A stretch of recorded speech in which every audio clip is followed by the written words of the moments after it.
नमस्ते प्यारे बच्चों। तो आप लोग ब्रिज कोर्स की इन किताबों को समझ रहे हैं, क्योंकि अर्धवार्षिक परीक्षा का पेपर इन्हीं बुकों में से पूछा जाना है। इसलिए इनको हमें 31 अक्टूबर के पहले तक कंप्लीट कर लेना है, उनकी अच्छे से तैयारी करना है। तो देखिए, इसमें आज हम देखेंगे इसकी जो गणित दी गई है कक्षा 7वीं की गणित। तो हम गणित को देखने वाले हैं। इसके पहले आप चैनल को सब्सक्राइब कर लें और वीडियो को लाइक कर दें, क्योंकि बाद में ये सब करना हम भूल जाते हैं और वीडियो को लाइक भी नहीं करते हैं, पसंद भी आ रही है और बाद में हम परेशान होते हैं कि हमें वीडियो आगे की नहीं मिल पाती है ना। तो देखिए, इसको सबसे पहले तो चैनल को सब्सक्राइब करके लाइक कर दीजिए, ठीक है।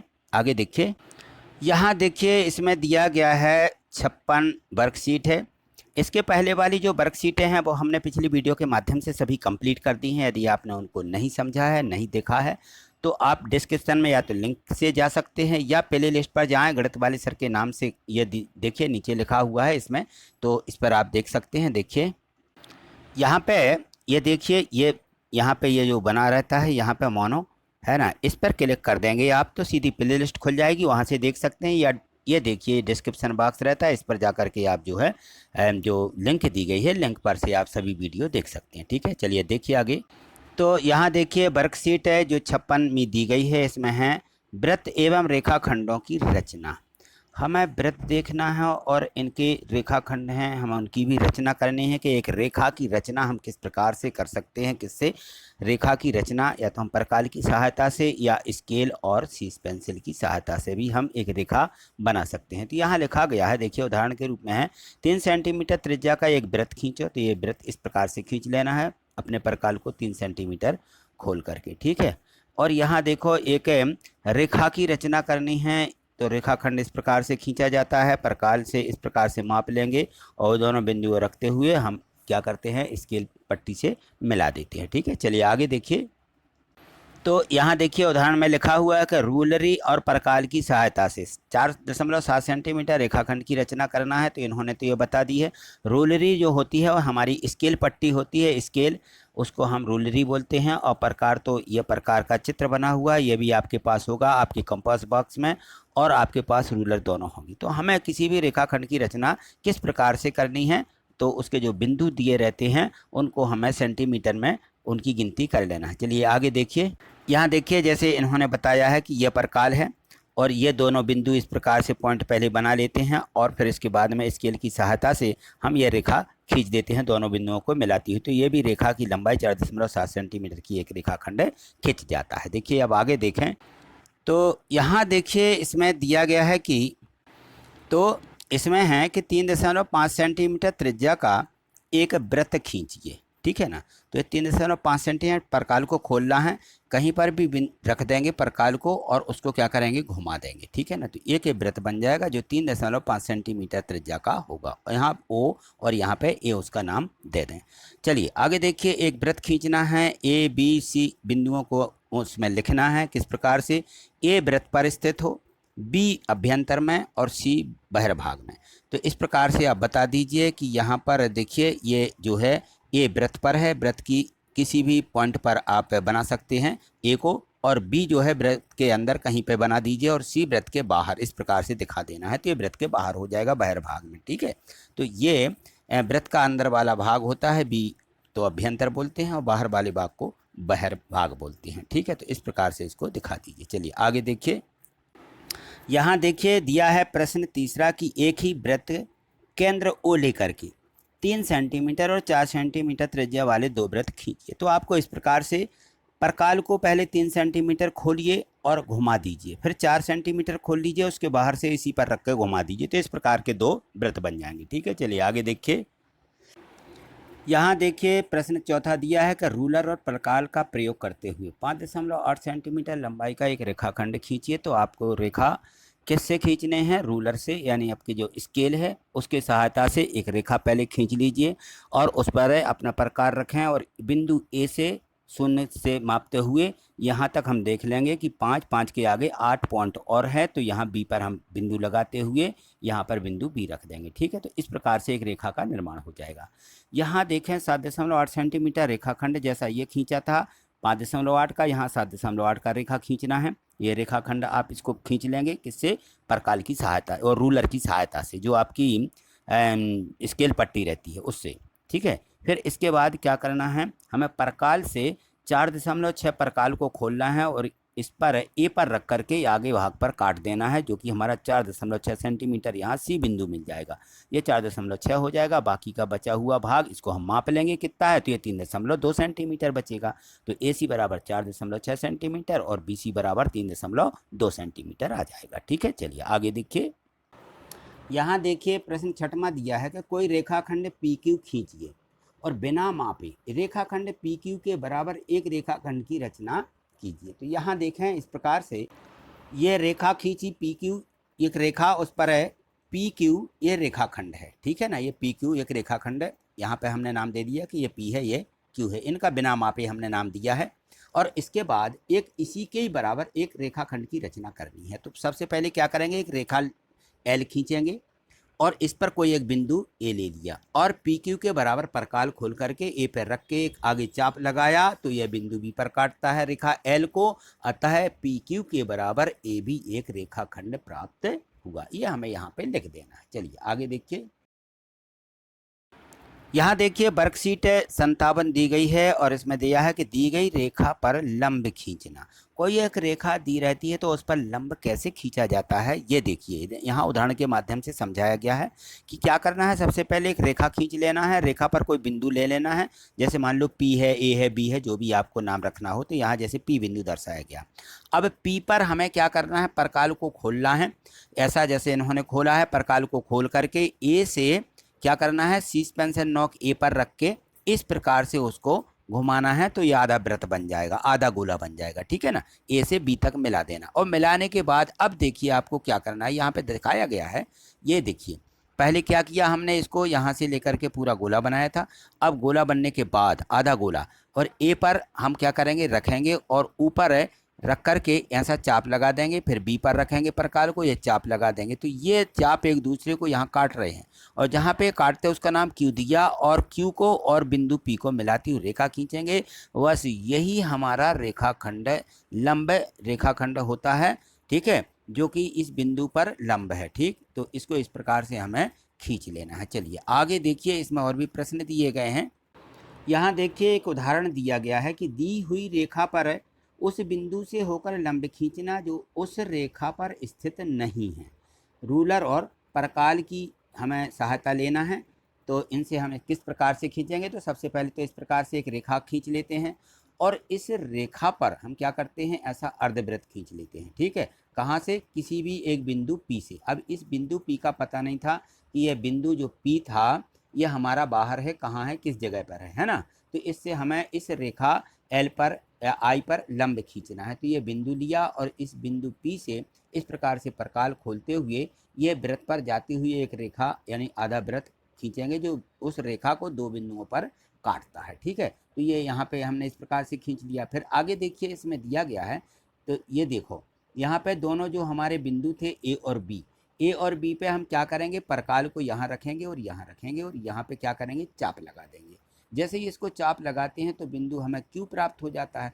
अब बिंदु क्यू और जो पहले वाला बिंदु था, ये देखिए यहाँ पर, ये पहले वाला हमारा बिंदु पी था, ये पी था, ये क्यू से मिलाती हुई पी तक एक रेखा खींचते हैं जो कि इस रेखा ए बी पर लंब होती है, ठीक है। तो इस प्रकार से हमें इनका उपयोग करना है। चलिए आगे देखिए, अब इसके प्रश्न दिए गए हैं तो देखते हैं।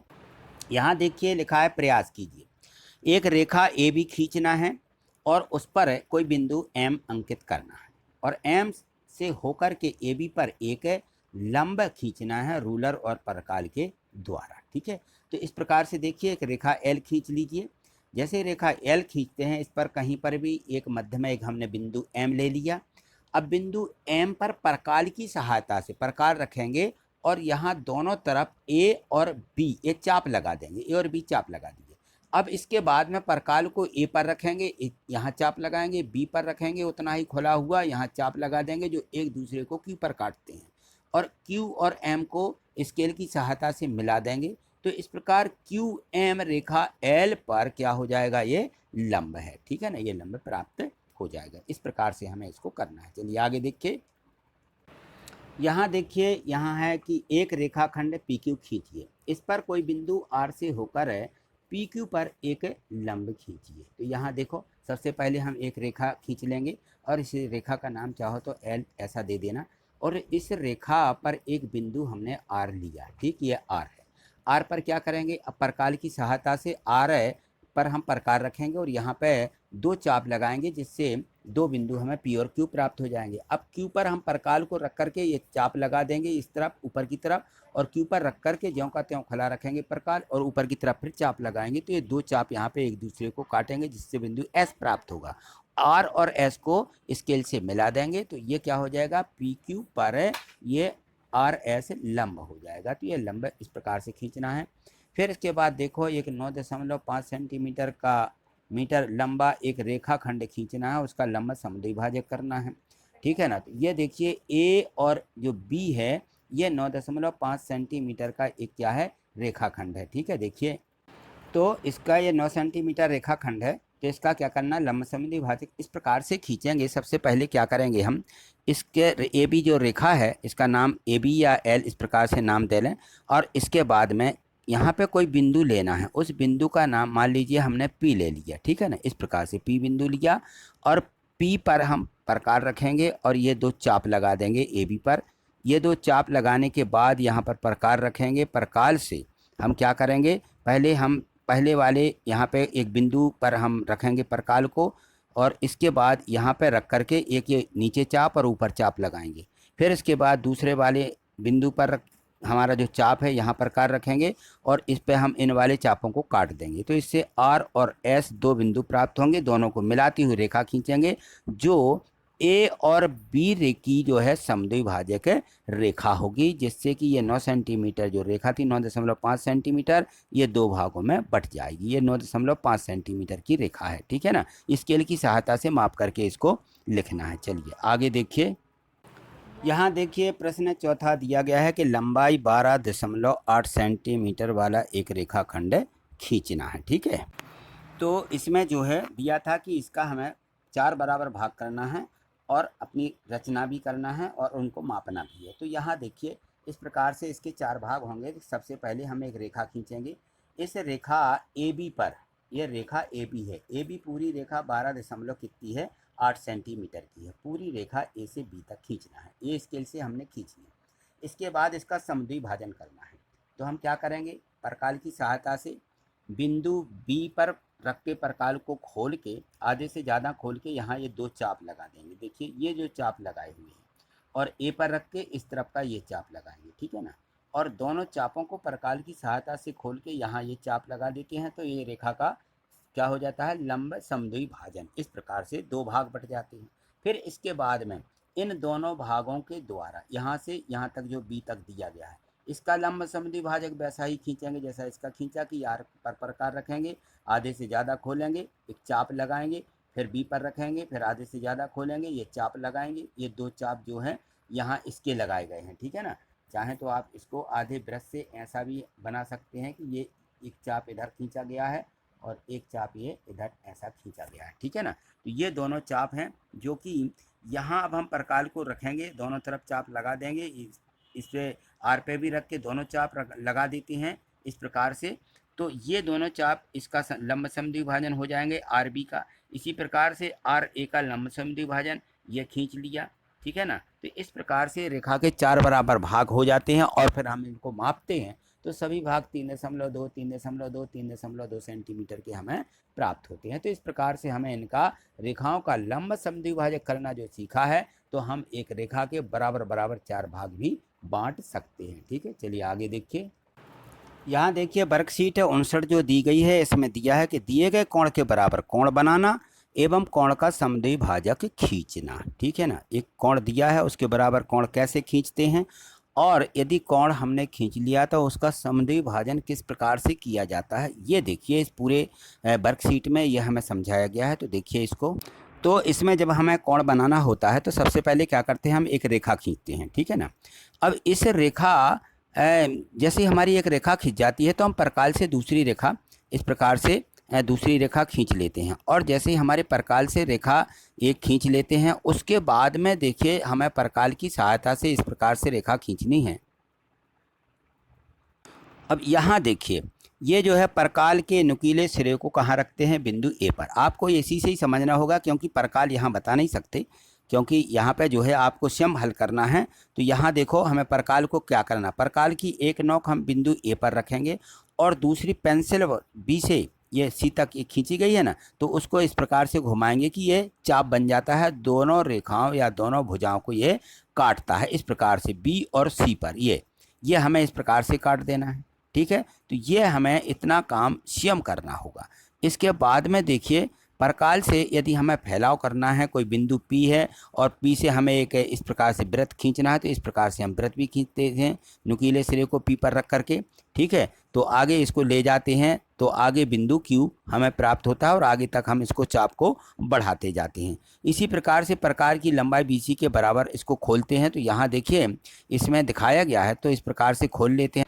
तो आपको जो है फिर परकाल, जैसे ही हम परकाल को BC के बराबर खोल लेते हैं, ठीक है, खोल के फिर क्या करना है, बाहर की तरफ हमें चाप लगाना है। तो इसको देखिए यहाँ नहीं बताया गया है, यहाँ इसमें सीधा सीधा बताया जाता है, जो समझ में नहीं आता है तो हमें करना क्या होता है, जैसे हम इसके बराबर खोल लेते हैं, ये हमारा बिंदु जो प्राप्त होता है इस पर हम क्या करेंगे, यहाँ पर रख के परकाल को यहाँ चाप लगा देते हैं, एक यहाँ रख के यहाँ चाप लगा देते हैं। ये जहाँ काटते हैं P और Q को मिलाती हुई एक रेखा खींचते हैं, तो हमें क्या होता है, इस कोण का समद्विभाजन प्राप्त हो जाता है। चलिए एक उदाहरण के माध्यम से समझते हैं इसको। देखिए यहाँ पे दिया गया है, यह उदाहरण दिया है, इसको देखिए, यह दिया है यहाँ पे उदाहरण क्रमांक 2। तो यहाँ दिया एक कोण का समद्विभाजन किस प्रकार से करेंगे, तो यहाँ देखो यहाँ पे बताया गया है, देखिए इसको, यहाँ देखिए एक उदाहरण जो दिया गया है, इसमें दिया कि एक कागज पर एक बिंदु O अंकित करेंगे। एक O बिंदु ले लिया और O को प्रारंभ बिंदु लेकर के दो किरणें OA और OB, ठीक है ना, इस प्रकार से दो किरणें खींची AOB। अब AOB जो हमको प्राप्त हो जाता है AOB, इस प्रकार से इस कागज को अब हम क्या करेंगे, कागज को मोड़ेंगे, जो O से होकर के जाती है, तो OA और OB, ये जो OA और OB रेखाएं हैं ये परस्पर संपाती होती हैं, यानी एक दूसरे को ढक लेती हैं। तो OC को ये कागज़ की सहायता से बताया गया कि इस प्रकार से यदि हम करते हैं तो ये हम इसको क्या करते हैं, मोड़ देते हैं।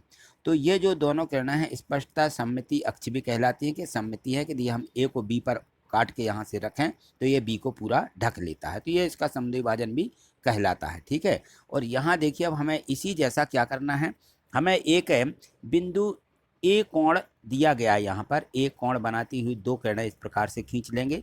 फिर इसके बाद आपको करना क्या है कि बिंदु A पर परकाल को रख करके यहाँ से देखिए पूरा ऐसा चाप बना देना, ये चाप बना दिया गया।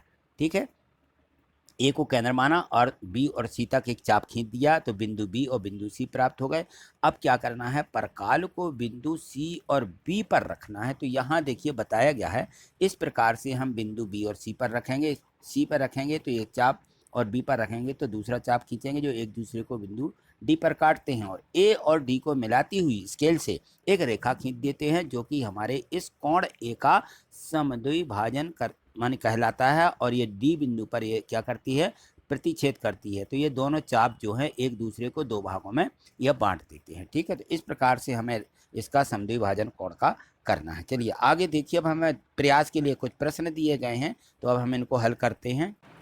यहाँ देखिए प्रयास के लिए प्रश्न दिए गए हैं कि 147 अंश का कोण की रचना करना है और उसका समद्विभाजन भी करना है। तो यहाँ देखिए, यहाँ पे 147 अंश का कोण हम बनाएंगे चांदी की सहायता से।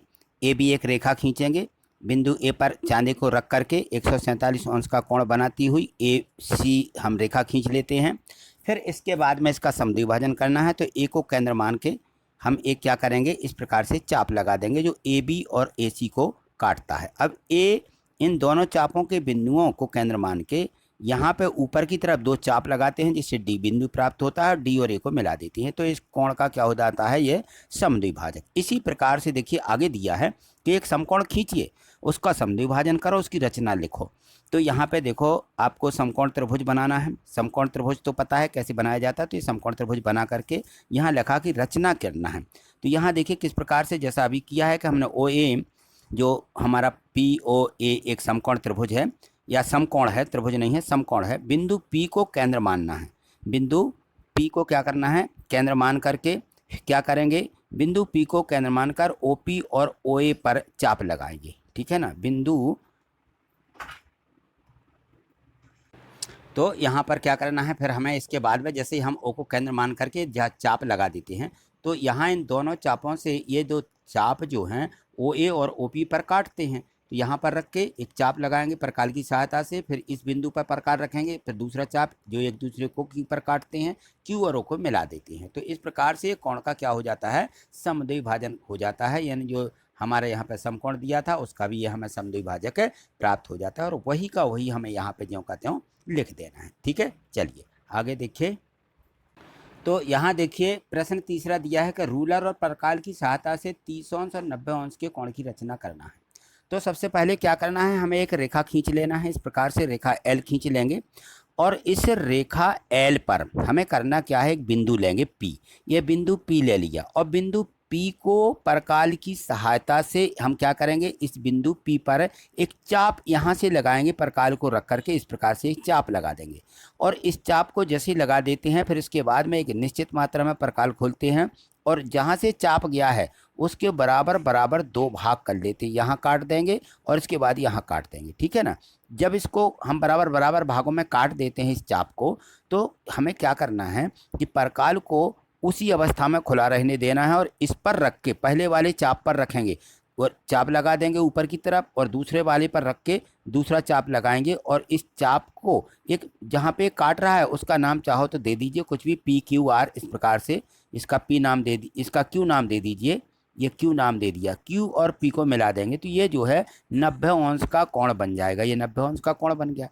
फिर इसके बाद करना क्या है, हमें जो हमारा पहला वाला चाप होता है यह चाप 60 अंश का कोण बनाता है। तो ये जहाँ भी इस रेखा को काट रहा है, ये है ना, जो ये चाप है ये पहले वाला चाप थी, इस कटान बिंदु को मिलाती हुई रेखा खींचेंगे तो यहाँ पे 60 अंश का कोण बन जाएगा, और इस 60 अंश के कोण के माध्यम से हम इसका समद्विभाजन कर देते हैं।